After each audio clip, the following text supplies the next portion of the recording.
fellow film geeks, welcome to The Juniors, a podcast full of controversial film opinions and behind-the-scenes tidbits of the Imagine Fantastic Film Festival, presented by the Junior Programmers. I'm your host, Seth Verhaert, and I'm joined by my co-host, Elina Meelerte. And today, we're going to talk about a bunch of cool stuff. Cool stuff? A lot of cool stuff. Also, welcome to this first episode. This is something very interesting that we're doing. Very exciting. As you can probably understand from the voices that you're currently hearing, this is not the regular Imagine podcast that you're listening to. As we said in the intro, this is a podcast hosted by two junior programmers of the film festival. And it's going to be a bi-monthly recording session and uploading and funny TikTok stuff as well. Other than that, we're going to talk about a bunch of stuff today. And we're first going to go and get into Imagine Club. The Imagine Club. The Imagine Club, yes. Okay, Club Imagine. What is Club Imagine? Well, Club Imagine is a bi-yearly little mini film festival we do leading up to the main festival in October and November. This time we're going to talk about Club Imagine June, where we screened 7 films and had 2 VR programs that we showed, which was, again, definitely a stressful ordeal. Other than the stressfulness, it was also really fun again. We screened 7 movies, and together, I think we watched 3 in total. Yes, we did not catch a classic, Plein, Soleil, although it is coming out in the cinema soon in a beautiful 4K restoration. We also didn't watch Miyazaki's Spirit of Nature, which is a documentary about Miyazaki and his work relating to nature, aka Ghibli nature stuff, which is also really cool. There was also Harvest, which is a Western folk drama coming out in August, so catch that. Mm-hmm. And a world premiere of Kind, a Dutch horror movie. Which is also coming out really soon. I think it will also be in either July or August. Yes. So please catch those when you get the chance, but we're going to talk about the movies that we actually watched. Yes. Starting with the movie in the beginning of which we also announced the theme and the poster of the upcoming Imagine Film Festival 2025. And what is the theme? A Tentacular Touch. That was creepy. That was the whole point of me announcing it that way. A Tentacular Touch, which is going into Lovecraftian and cosmic horror, and also trying to give criticism towards Lovecraft, because, he wasn't really the best person ever, now was he? No, he wasn't. But however, he's also a very influential person. He influenced the horror genre so much that a large chunk of it always references his work. So we're going to offer some talks, some screenings, some events relating to his work, criticism of his work, and also discussions around his work. So, Looking forward to that? Yes, looking very much forward to that. I am in a constant state of misery. It is 7 p.m. Okay, the film which opened the Club Imagine this month was Bring Her Back, directed by brothers Philippou. Yes, Danny and Michael from the YouTube channel Raka Raka. Bring Her Back is a second movie from these directors, and it definitely keeps the feeling of the first movie of Talk to Me in this very present feeling of dread that you're experiencing throughout the whole screen time, because you never know what's going to happen, and whatever does happen terrifies you and just makes you wish you did not watch that, but also you cannot turn your gaze away from the screen. Yeah, no, it's probably one of the most engaging horror films I've seen in a while. Not only just in how scary it is, but also how emotionally touching and emotionally touching it is, and how distraught I felt after for all of the characters involved. The whole screening room was silent. Not a single beep from the audience as soon as the credits rolled. And I think that is probably the best reaction a crowd can have to bring her back. Because the film is just so emotionally destroying every single person that watches it. I don't think I've heard anyone say so far that they didn't like it that much, at least. Yeah. So yeah, if you have the time to watch this amazing piece of media, please do. Yes, the film follows a set of siblings who are taken into foster care by Laura, who's played by Sally Hawkins, who is phenomenal in this film. The character initially only wants to adopt one of the siblings, the girl. However, she is forced to take both of them under her wing, and then situations happen, things ensue, very horrific things, very supernatural things, paranormal, all kinds of stuff. Horrifying. Yeah, it was. I think most of the stuff that actually happens in the film is really uncomfortable. And That's a good way to describe that, yeah. It's just really uncomfortable to see, because I think the only criticism that I've had so far of this film is that you kind of get that Sally Hawkins is kind of a bad person from the, well, not necessarily bad person, but evil in a sense from the get-go. And I think if the film made it also more of a reveal, I think it would be even higher in my catalog of great horror. Yeah. But still, her entire performance was one of the most uncomfortable, yet still in somehow emotionally touching. Yeah. And it definitely made me cry at least twice. It does make you question how far is a person willing to go for their loved ones, or to get that sense of comfort, or to just get what they want, and what are they willing to do to other people around them to get their own goal. The film is coming out in the Netherlands on the 31st of July. So get your tickets, go watch it. It's great. It's a good time. Hell yeah. Thank you for the ASMR. Anyway, I also watched the Universe on the same day. Hey, you have threatened me with leaving the show more than once, and the first episode isn't even out yet. And you are leaving the show. And now I will be leaving the show. I did it. I'm looking for a new co-host. Send your emails with your CVs and what your favorite movie is. I will judge you very hard, and then you can replace Seth. Yeah, no, I think that is probably the best way to find a new co-host for the show, especially since we already have such a big audience. Yeah, exactly. Everyone is going to want to do it. Anyway, I also watched You Are the Universe by Pavlo Ostrikov, which is a Ukrainian sci-fi film that's also dabbles in some comedy, adventure, and romance. And it is hands down one of the best sci-fi films I've seen in a really long time.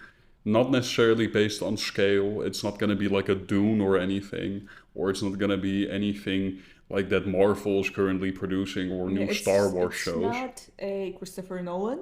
No, it's not. But that's not a bad thing. No, it's definitely not a bad thing. Because I don't think I've ever felt so much as I was watching a sci-fi film for the character specifically as I did with Your the Universe.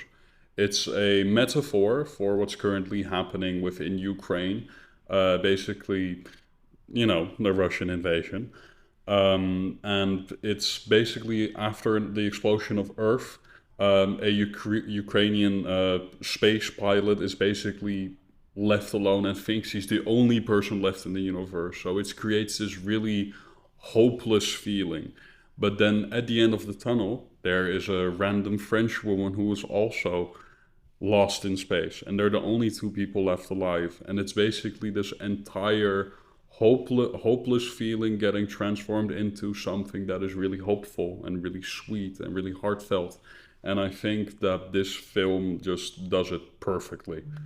So I hope this is gonna get a Dutch release. It's currently not currently not seeing any Dutch releases right now.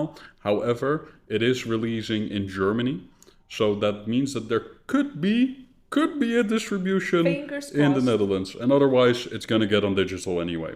So hopefully you can see it in cinemas. Otherwise, digital will also be fine because it was beautiful, and you should watch it. I will watch it Please, when it comes out. please do. Okay, and the third movie that we collectively saw is Clown in the Cornfield. Very, very much of a jump from You Are the Universe. However, it was great, great fun. It's a horror movie based on a YA novel, also called Clown in the Cornfield. The movie is directed by Eli Craig. It's about a girl who moves into a small rural town with her dad. And in this rural town, there are clowns in a cornfield. Oh, And you don't say. she has to escape the clowns. How is she gonna do that? You have to find out by watching the movie. It's not a big brainer. It's nothing deep. However, you also need that. It's really fun. It has very good kills. It has very fun gore. It's very well made. So what else do you need? It's funny. It's fun. Go watch it. Hell yeah.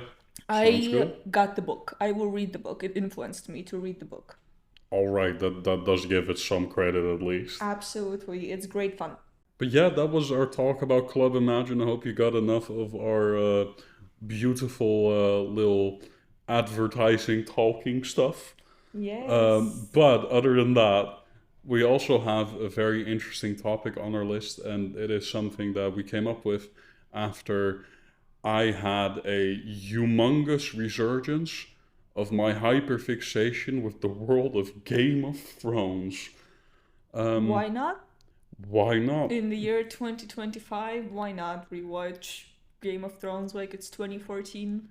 Yeah, no, but the most insane part about it is that I watched the first 6 seasons in a week. That's Did you do anything else in the whole week? No, and the most insane thing is that I'm now currently reading a Game of Thrones, like the first book in the series. So like my hyperfixation is getting to a point where I feel like it's unhealthy. Have you read them before? No, I have not. Because I remember starting to read the first book, and then the book was just beat by beat, the first episode, so I closed it and never came back to it. You know, but okay, to be fair, the first few seasons of the Game of Thrones are supposed to be the most faithful to someone like a author's writing as a show can be. But from season 5 and on, there are really big changes made. Yeah, I remember people's feelings about season 8, which I have not seen. I stopped at, I think, about season 4. Damn, you didn't yeah. even get past George R. R. the Grimm's writing. Yeah. But yeah, Grimm is a pretty good author, I would say.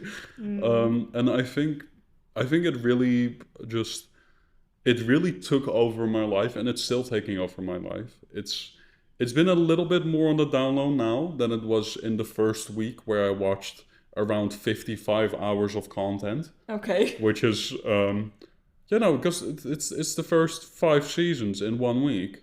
That's 55 hours. That's basically like a work week. If only you got paid for that. If only I got paid for it, but I don't, because Somebody does. yes, somebody does. But sadly, that person is not me.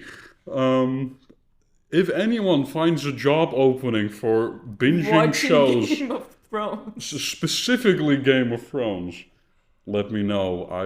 I need a job. He is available. Yes, I am available. I am another white man with a podcast microphone. So, hey yo, who else do you need? That was my open invitation to This whole job podcast so offerings. far is us advertising things. What is it advertising now? My hyperfixation with Game of Yourself? Oh. Oof. Yeah, no, you're right. Yeah. Well, anyway, other than me advertising myself, let's get back into hyperfixations. Yeah. So, What is the longest you've ever had a hyperfixation on a media for? I think the worst one that I've had uh, is not this one, I surprisingly. mean, if after Um, 1 week you're already going a bit stale on it, that well, the thing is, it's not that I'm going stale. I'm still reading it every day. It's just that it's a lot slower because I'm not usually a reader. I'm more of a watcher and a binger. But the worst one I think I've had is with an anime called Steins Gate. Uh, so that's originally based on a visual novel. And do you know what a visual novel is? I do know what a visual novel is. That's good. Do you know what a visual novel is? If you don't, a visual novel. Okay. A visual novel is basically a narrative game where the only thing that you really do is read and make certain choices to get different paths within the game. Steins Gate, the series is one path that you can enter on, and I got so obsessed with this one path that there was that I started playing the visual novels. And yes, there are more because there's also Steins Gate Zero, and another Steins Gate, which I forgot the name of. But then there was another season that suddenly came out called Steins Gate Zero. Also watched that. I think it took me around a good 2 months to fully get out of it.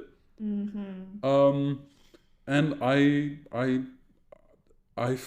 felt great when it was happening, Mm-hmm. but after the hyperfixation ended, I don't think I've ever had such a feeling of staleness with anything else I consumed after.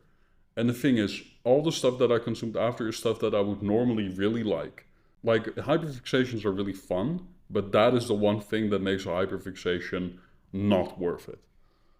I mean, it's not like you can choose to like really get into something. Sometimes I don't think you even can call it a hyperfixation. It's more like you get so just engrossed into a piece of media, you want to know as much as you possibly can about it. And then it's like once you're like, oh, I don't really care about this as much anymore, you're like, oh, I don't really care about this anymore. So it's Yeah. like, you know. Do you know how can you ask me how long my longest hyperfixation was? I will leave that in and I will ask it now. Yes. So, how long was your longest hyperfixation? I think about 2 years Huh? when I rewatched Stranger Things approximately 300 times. Um, Okay, can you actually give an estimation of how many times you've watched no, Stranger Things? I genuinely don't know because I also never watched, like, I have watched it season 1 to season 3 or 4, like, over and over, but I would just rewatch certain episodes. Okay. And then I watched them many, many times. But it's more like you develop this feeling of comfort attached to a certain piece of media, and then it's Mm-hmm. like, oh, I kind of had a bad day at uni, or I kind of had a bad day at work. I'm just gonna go watch this, and then every single day you like consume a small piece of content that's got to do with this, and it's kind of it attaches to your brain like an octopus, and then it doesn't release you, and then Yeah. it's the only thing that kind of gives you serotonin. However, in my case, because it Mm-hmm. was 2 fucking years of me Jesus. being like, oh, I need to be watching an episode right now and not do anything else. As soon as I felt like, oh, I can actually do something else now, was the happiest time ever. Because I was like, finally, my brain does not deceive me anymore. There's other media out there, and I can read a book or I don't know, watch a different TV show. Or that's also why I don't really watch TV shows anymore Mm, because I'm like, I would rather not spend so much time on one specific media, and I would rather watch 5 movies in a time of one season of a TV show. yeah, no, the thing is, I agree with you, because I've also had, if I can really, I don't know if I can really call it a hyperfixation because this is not something that was like one specific show, but I watched anime and like anime series that were all like either 12, 24 episodes or even above 100 episodes for 4 years straight. And I only did that every day. Every day I watched at least 3 episodes of something that I was watching at the time. At one point, I even created my own YouTube channel to talk about anime and talk about manga and everything around it and the culture. But yeah, it's when And you need to let it out. Like you consume yeah, so much content, you need to let something out of your brain. yeah, and the most insane thing about it is that it consumed my life so fully that now whenever I start a new show, I have the feeling that I will never ever have the feeling again of the joy that I had back then. This was around, I think, like 5 years ago. I think just during COVID it stopped, Yeah. and it was. It is painful to think about I that. like how we're the opposite ends of the spectrum. Yeah, Because I'm like, oh, I love to be able to watch so many things and like pick up a new book and be like, oh, what if this is a book that I really love this time round? And you're like, oh, but what if this thing doesn't give me as much enjoyment? yeah. I think I ended up in a slump, Yeah. and you were in a slump while your fixation was happening. Yeah, yeah, And yeah. I think that is something really interesting, yeah. Yeah. Because even now, even with the Game of Thrones hyperfixations fixation that I'm currently having, I am watching only Game of Thrones content, and That's actually crazy. and that does not mean that I'm only watching the show. I am watching theory videos on YouTube every day. People like Indie Geek, Alt Shift X, Fantasy Haven. Not sponsored. Not sponsored. These are just people that I could name off the top of my head because I'm so engulfed in this thing. Yeah. And the thing is, I don't feel bad about it now. I feel lovely. It's great. I love this show and I love the book. But I know when eventually my interest runs out, I will go down into a mini depression. But you know what I think of now? I have this with video games. Like what you describe with shows and anime, I have this with video games where I can be like so into a certain video game. I play it for like a week or a month every day. And then I'm kind of like, oh, I don't really feel like it anymore. And then I get so sad because I'm like, oh, I don't feel like playing this. Like I would love to be playing it at the moment, but when I think about actually doing it, I'm like, eh. Like I had this with The Legend of Zelda, with Breath of the Wild, where I restarted it recently. Like I had, I think I was like halfway through, and then it like a year passed, and then I restarted it, and then I played it for like 3 weeks straight, and now I don't play it anymore again.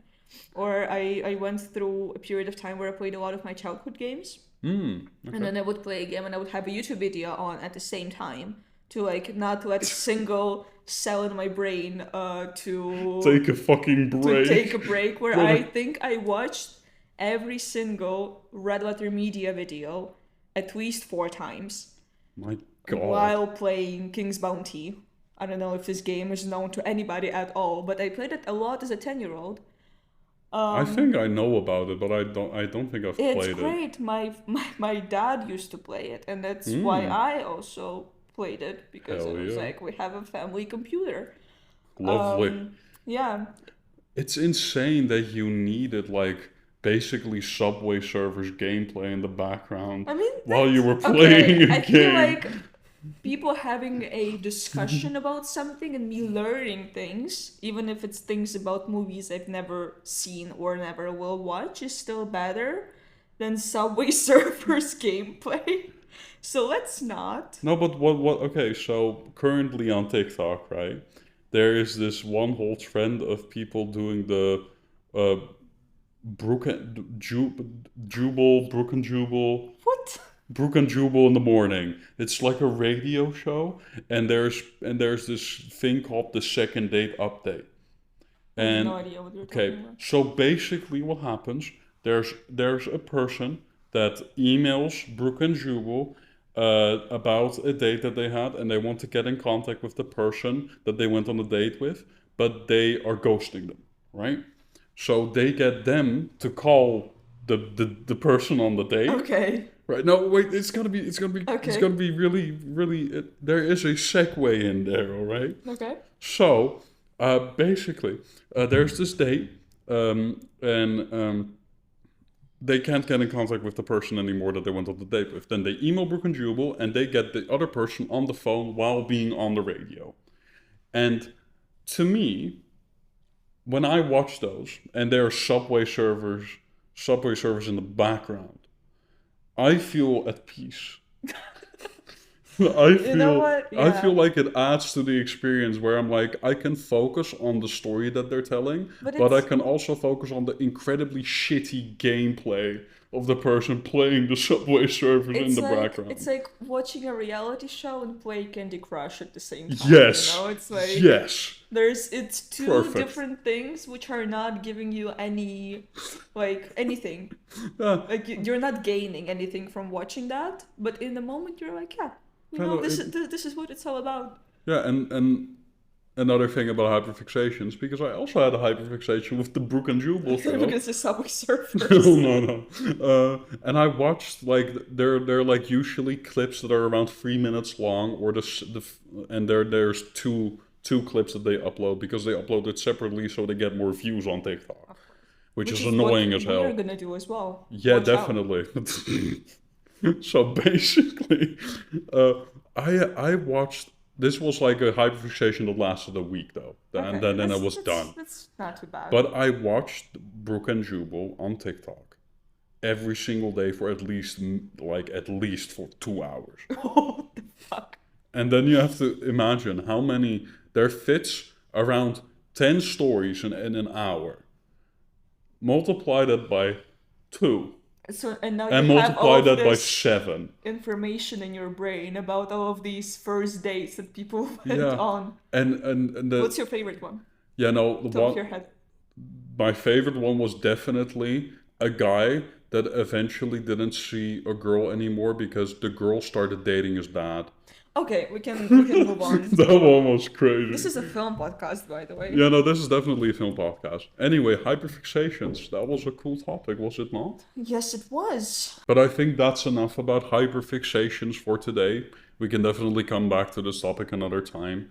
But let's get into the segment that we will do at the end of every single episode.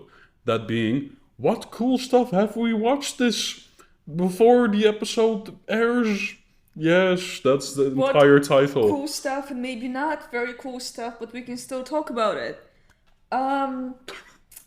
So the not as cool stuff, but still worthy to talk about. I have watched the new Jurassic World movie. Yeah, and that is definitely a choice to be made. I don't know. I feel like dinosaurs. It's you can't really go wrong with that. There's this movie. I don't know if you know anything about it. I only know that Chris Pratt is not there anymore, and that made me incredibly happy. I mean, yeah. Yeah. The cast of this movie is definitely way better than before. But there's like dinosaur hybrids, and it's like it makes absolutely no, like I love the fact that when the Jurassic Park came out way back when. And there was actually like a whole segment of scientific explanation how this, even in the universe of the movie, if it's not, obviously it's still fiction, but how it was possible to be done in the universe of the movie scientifically. There's how many? 7 movies in? We do not give a fuck. There's dinosaur hybrids. And why? And because money, capitalism, woo! Hybrid. That is the plot of the movie is capitalism and dinosaur hybrids. So do with that what you will. So basically, like Jurassic Park, because that's also what the main plot was for Jurassic Park, but then without any explanation of what. Kind of. It's more like you have to accept the fact that there's this random island somewhere where there are dinosaur hybrids which were not safe or interesting enough to put into the Jurassic World theme park. Oh, so it's basically like an island they just dumped these fuckers on? Yeah. Yeah. That is depressing as hell, actually. Yeah, capitalism. Oh. Every single part of this movie can be explained with the word capitalism. Hell yeah. And Hell this, yeah. but is it actually like does it feel like it is a criticism of capitalism, or is it just the cause? It's a very, very like thinly veiled criticism of capitalism, because the whole movie is basically, I'm not going to spoil anything, but the big dilemma of the movie is, do we go the capitalist route, or do we help people? No, it's, yeah, there's not much substance in the movie. You can go there for kind of shitty green screen, but very fun dinosaur action. Jonathan Bailey is in it. Fuck yeah. Hell yeah. What else do you need? Watch it. Yeah, fair. Maybe wait until it comes out on digital. Don't spend your money. Yeah, and if you have a Cineville pass, you ain't seeing it anyway. Yeah. Because this shit is only in Pathé. Yeah. But But yeah. they got me with their relaxed seats. But to be fair, that's understandable though. The relaxed seats. Yeah, they are incredibly comfortable. Yeah. Yeah. Then again, I would rather lay in my own bed. Yeah, and And watch watch a it movie. on your laptop. You're not gonna lose anything. And we also watched some movies that were in the fuck yeah category. Okay, can I be first? Okay, No. so a very well-known fact is that my favorite director is Jim Jarmusch, and I'm very slowly going through this entire filmography. By very slowly, I mean I watched like 5 of these movies in 1 week and then didn't watch anything else. However, I recently watched Only Lovers Left Alive, and I am speechless. It's I don't know how to even approach this topic, because something about the typically Jim Jarmusch just hangout movie. It's there nothing really happens. Like there are some obviously some plot points, but there's not like, if you were to describe what happens in the movie, it's like there's just some vampires hanging out. And then it's such a good time. How does he do it? You know, I think I have the same feeling. Like even with his like kind of worse movies, like The Dead Don't Die. The Dead Today is fun. It's not a great movie. It's still so fun to watch. Yeah. Like like something about the way that he presents a story is like he develops the characters to a point where you care about them, whoever they are. You just care about them. I recently also watched Ghost Dog. Oh my god, Ghost Dog is phenomenal. Yeah, I really want to see that one specifically still. Yeah, So far of Jim Jarmusch, I've seen Down by Law, my I've favorite. seen Mystery Train, and Great. I've seen The Dead Don't Die. Fun. The one that's currently on my top in priority. Oh no, wait! I watched 4. I also watched another one. It was with the same guy that's in Down by Law. The tall guy with the really funky nose. Stranger in Paradise. Yeah, I also Yeah. watched Stranger in Paradise. Tall guy with the funky nose. Okay.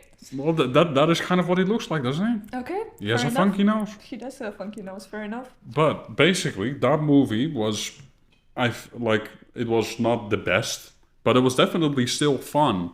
And I Yeah. think Jim Jarmusch just has one of the most interesting ways of making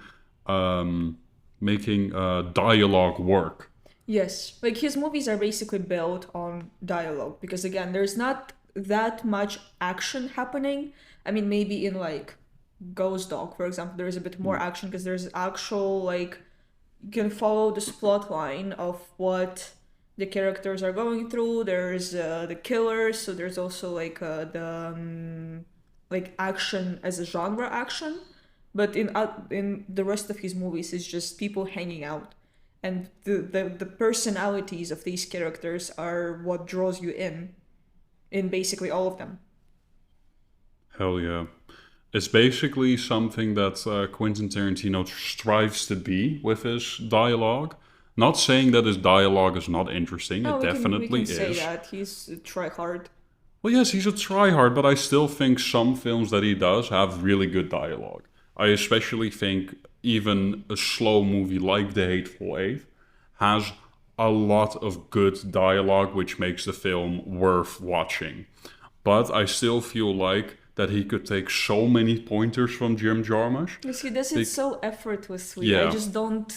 Yeah, I can't even pinpoint how exactly he does it. It's just something about like the little details in the characters. Yeah, I love it too. But I did see something new that I know that Alina did not like, and I loved. No, I feel like I'm gonna get You're gonna get I'm cancelled gonna for get real. thrown tomatoes at for not liking this. Uh-huh. However, It I is didn't. I Saw the Devil by Kim Jee-woon. I accidentally opened. I saw the TV Glow, which I liked way better than I saw the Devil. I am gonna cry. Excuse me. Excuse me. Excuse me. I am sick. But yeah, I Saw the Devil. You did? Yes, I saw him. Sorry, He was we can actually talk about it. so. I saw the Devil, and it was amazing. I fucking loved it. I rated it a 4.5. Yeah, run me through what you actually liked about it. Why? Okay. Because 4.5 is a very high rating. I know. First of all, it's probably it has one of the best opening scenes in any mystery thriller that it's not even a mystery thriller. Fuck. Okay, let me start again. Can you ask me that question again? So what exactly about I Saw the Devil made you give it a 4.5? Because that's an extremely high rating, which not even some of my top 4 movies have. You're joking. No, I'm not. Huh? Wait, I think Let the Right One In isn't my top 4, but it has 4 stars and a heart. Brother, I do not understand. It's one of my favorite What? movies. And why do you rate it? Do you rate it out of like enjoyment, or do you Because read it? there's room for improvement. The heart is for enjoyment, and the 4 stars is for maybe I need to watch it again from a different perspective. Like, I left this 1 star for me to come back to it and then watch it again and maybe feel something else. Okay. You know? That's an interesting way to do it, because like I just do it instinctively if I think, like I don't do it comparatively to other films. So when I rate something of 4.5, it is exactly what I'm feeling in that moment of rating it. I have gone back to films and rated them lower after I thought more about it. One of those examples is actually Bring Her Back, which Okay. I at first rated a 4.5, then came back to and thought, actually, I think I rated this too soon. But I don't think that's going to happen with I Saw the Devil. Because I Saw the Devil probably has one of the best opening scenes that I've ever seen in a thriller film. The tension was immediately there. The main villain of the film was, you immediately knew how much of a dangerous person he was. And I know that this is probably not necessarily a good thing, but you technically didn't need to see the rest of the movie if you just saw that opening scene. Yeah, Because that doesn't sound it has everything good. in the long run of the film that it has in that scene.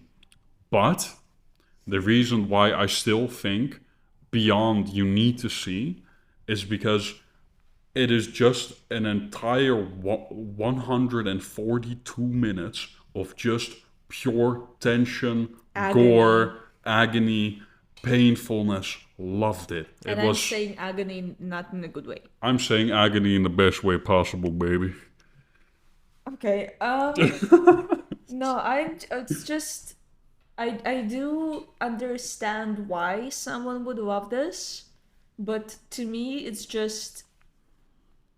I don't know, the agony, the whole like cat and mouse game, the torture that happens in the movie and the torture that I experienced as the viewer while watching it emotionally is just really, really performative. Like it's not the movie that afterwards left me with a feeling of, oh, this really not even like changed me as a person, but more like, oh, this really gave me something to think about. No, I closed and I was like, why the fuck did I watch that?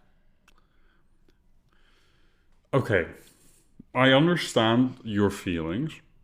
Your feelings are valid. Thank they're you. valid. That they are there. I just disagree. The main reason why I disagree is because I felt the exact same way about I Saw the Devil when I saw it, as I did with Michael Haneke's Funny Games, the original German one.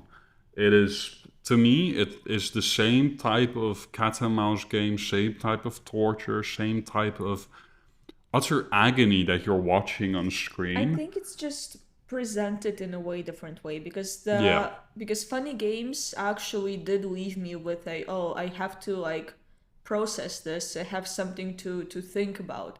With I Saw the Devil, I wanted to forget what I watched immediately because I was like, I don't really see any value for myself in this movie, and it's not even like value as I didn't learn anything, but more like even just personal. I didn't have any enjoyment watching it. It didn't give me anything in the end. And I was like, yeah, this is just not something that I want to keep. With Funny Games, it's just the way it's presented. It's so unique that you can't help but appreciate the movie, even if you did not enjoy watching it per se. You know, maybe it's also because it's different because it's Korean, right? Yeah, it's a Korean. Because it's way more gruesome in a way that Korean cinema does horror. Maybe that's also something that's not really my cup of tea, which is also fine. Yeah, no, that's fine. Then I'm interested. Have you seen Oldboy? No, Okay. I haven't seen all Have you? yet. You have seen Parasite, I think. I Right? have seen Parasite, yes. What do you think about the more gory scenes in Parasite? I did watch it as it came out, so I don't remember it that well. But I do remember also, with Parasite, I remember being so stressed the whole time while watching it, but it did give kind of some of release in the end, where it was a more of a yeah, kind of the whole picture of the movie, the whole movie itself is just a way better built movie for me than I Saw the Devil was, because that one, like I Saw the Devil, was just very very fucking difficult, and then it just led nowhere. Yeah. No, I think it is also for me with I Saw the Devil. I just absolutely love Korean new wave cinema. Yeah. My favorite director currently is Park Chan-wook, Okay. the guy that did Oldboy, Decision to Leave, The Handmaiden, and last time we watched a Park Chan-wook movie together, I also which didn't was like it. we watched The Handmaiden together, and she didn't like it, and it's literally one of my favorite films of all time. Yes, this So- is where we disagree. Yeah, I think this is a good way to end off. It's just an agree to disagree moment Yeah. for I But Saw the think Devil. it's a very good thing that we see this movie from different perspectives, because you know it's I think it's a very divisive movie to begin with. Yeah. So yeah, even though it does have a pretty, like, when I watched it, I expected to be just in awe because I saw the, I think, 4-star Yeah, it's a average on 4-star Letterboxd, rating, yeah. and I was like, oh, this is gonna be good. And I was like, what the fuck is going? And I'm not opposed to gruesome horror or gore or psychological horror, but this specific case just really was not it for me. Yeah, that's understandable. I rewatched the Final Destination movies very recently, actually, because my flatmate, who's not really into horror, was like, oh, do you want to watch Final Destination? I was like, yes, say less, I'm there. And I actually rated it higher, I think, than I rated it the previous time I watched it, because now I gave Damn. it 4 stars, because it's, I don't know, it's such a quintessential 2000s horror movie. It basically created a whole genre. It's I think it's very well made. I think it's fun. Is it an amazing horror movie? Not really. But I think for what it is, it does a very good job. Yeah, and just to give some context of what I thought about it, I gave it a 1.5. Yeah. That's rough. And the main reason why is because I don't think I've ever I really like the Y2K aesthetic. The aesthetic is great. I really love all the fucking arrow stuff and all the weird, funny, like really um, uh, blob-looking technology that suddenly Have you came actually out. seen the Blob? I have not. promise this is not going to be the whole discussion, but the Blob from 1980s is such a good movie. Okay, we can talk about this some other time when you actually watch it. Yes. I love the Blob. Okay, keep going. Blob-looking technology. So blob-looking technology, like suddenly there were like spherical cell phones for no reason, and I loved that. That's funny. But That's this great. is not what this movie I know. is. No, that's I'm getting to it. Okay. I love everything about Y2K, other than Y2K horror, because Y2K horror is cheesy as fuck. It is. I cannot take it seriously at all because every single actor that they cast for these movies were never known to begin with at the beginning. But that's the best part. No. Would you rather have fucking Brad Pitt be in the main role of this? No, but it's more so that they also couldn't act when the movie came out. So it just. I think you're being way too judgmental. Yeah, I don't think that that's a too harsh criticism when they're literally not that good at acting. I think I'm not saying that this movie is amazing, that this movie is like I mean, it is a staple of the horror genre, but that's because of what it did at the time that it did. Yeah. It's more because of what it did for the genre than like, this is a top 10 horror movie of all time. But I don't know, I think for like all the elements of it are what actually make it good. Like the kind of not such a like you say, not well-known actors, not really serious plot points. It's all just part of the equation.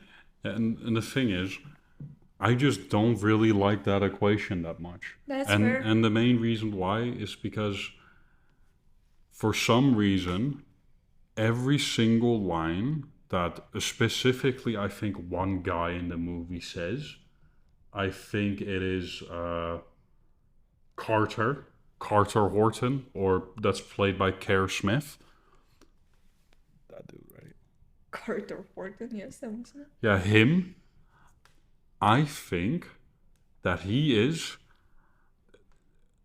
way too suddenly aggressive out of nowhere. It makes no fucking sense. But Whenever he gets angry. He's the typical douche. No, but you can be a typical douche and still be smart in some capacity. Okay, but every genre of horror movie has its own wait, what's the word? I'm gonna say this sentence from the beginning. Every horror movie subgenre has its own archetypes. Yes. And this guy is an archetype. So yeah, that's kind of what kind of character he is. You can dislike the character, he's an archetype. I think in the movie this early to a birth of a subgenre, you have to cut it some slack. Which I'm not, I fully understand that this is just something that you don't enjoy. But however, there is a character in this movie whose name is Agent Shrek. I think. Actually, I love this movie now. Yes. Agent Shrek, you made me rate Final Destination a 5 out of 5. There's a Nine Inch Nails song. What else do you need? Actually, that is one of the things I think one of the main things that I wrote about in my review was that I did like that they did put in one of my favorite bands. Because like you can, if you say that you dislike Final Destination, as a person who recently rewatched 4 of them, thank God you never got to Final Destination. Sorry, the Final Destination, which is also Final Destination 4. But they didn't call it Final Destination 4. They called it The Final Destination, and it's the worst one. Oh. It's the part where they decided to use 3D effects. Oh no. And it's mostly like the kills in the first 3 parts are actually really inventive, and it's the whole like this, like an object kicks another object, and it's all like going in this snowball effect. The third part, it feels like it doesn't really try that hard. And it basically lost the only charm. Well, to me, that is one of the most charming thing it has. Yeah, it still has it, but it's just not doing it in the interesting way that all the other parts do it. I watched Bloodlines recently. I really liked it a lot. I think it's one of the best installments in the franchise, and that movie really brought it back to the first movie with the whole like effect of what is going to be the object that is gonna end up killing the character. I think that's one of the funnest part of the movies, to kind of follow along and be like, oh my god, what's gonna happen now? But I understand that one. I am a big fan of trashy horror. I don't think this horror is trashy. I think maybe part 5 is not that great, but to me I love this. I love the horror of the 2000s. Yeah, I think I might have too little reference points. I've watched I Know What You Did Last Summer. Didn't love that either. I watched Final Destination. Didn't love that. The first Saw I liked. The first that was Saw really is good. Amazing. I really like the first Saw. The first Saw gets such a bad rap from all the other. I watched all the Saw movies, and I think that starting with part 3, that's where like the actual gore porn basically begins. Yeah. And the first movie is just a really, really good thriller.